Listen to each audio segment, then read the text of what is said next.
Hi guys! So welcome sa ating day 4 ng sourdough starter natin. So measure ulit tayo. So in the 4th day, so magkakaroon na tayo ng 12 hours na pag-aantay. Hindi na siya 24 hours. So ito yung na-develop na sourdough natin last night. So ganun din. Running na talaga siya. Ayan, mix lang natin. Ayan, and maasim na talaga yung amoy niya.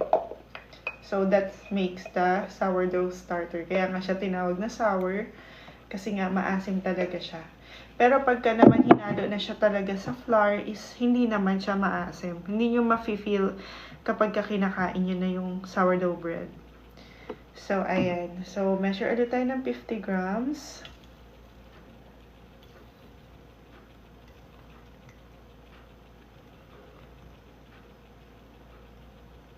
So, dahil this is the 4th day, so mag-iiba na yung measurement natin.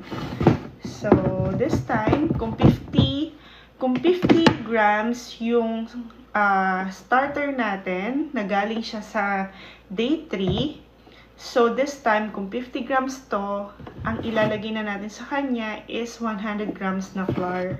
So, yun na yung pang 4th day natin. Ayan. So, measure tayo ng 100 grams na flour.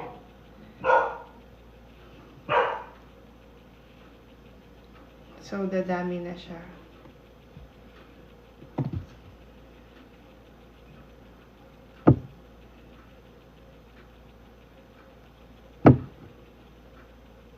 $100 grams din na water.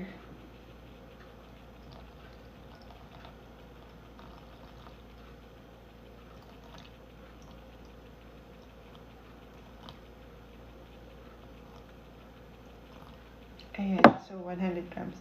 So, overall, 250 grams na ito. Kasi 50 grams na starter, 100 grams na flour, and 100 grams na water. Then, mix lang natin. So, dito, pwede na talagang umapaw yung flour natin, yung starter natin, once na-develop talaga yung starter. Ayan, so, kasi medyo marami na siya. Yung pang 4th day natin, 12 hours lang natin siya i-feed. Ayan. So, 12 hours lang natin siya i-culture, and then papalitan na lang ulit natin siya kinabukasan. Ayan. So, ito na siya, guys. Ayan. Medyo thick ng konti. Ayan. Pero hindi siya kagaya nung sa unang-unang pagkagawa talaga natin. Ito medyo runny ng konti, pero hindi naman super runny. Ayan. So, ayan na siya. So, after 12 hours, bukas ng umaga is i-feed ulit natin siya. So, every time you change it, yung nagdadagdag ka ng flour, nagbawas ka ng starter, tapos add ng panibagong flour, ang tawag dun is feeding. So, you feed the starter. Para ka lang din nagpapakain, ganun. Para mas, ayun, mas ano siya, umalsa siya. Ayun. So, ganun siya. Maraming term yung mga sa sourdough eh. Iba-iba. So, eto, ang tawag sa kanya, pagka nagbabago ka ng flour, is feeding ang tawag doon. Feed natin yung panibagong flour, yung starter natin. Ayan. So, overall, this is 250 grams na tayo. Okay? So, ito na po yun. Day 4 natin. Ayan.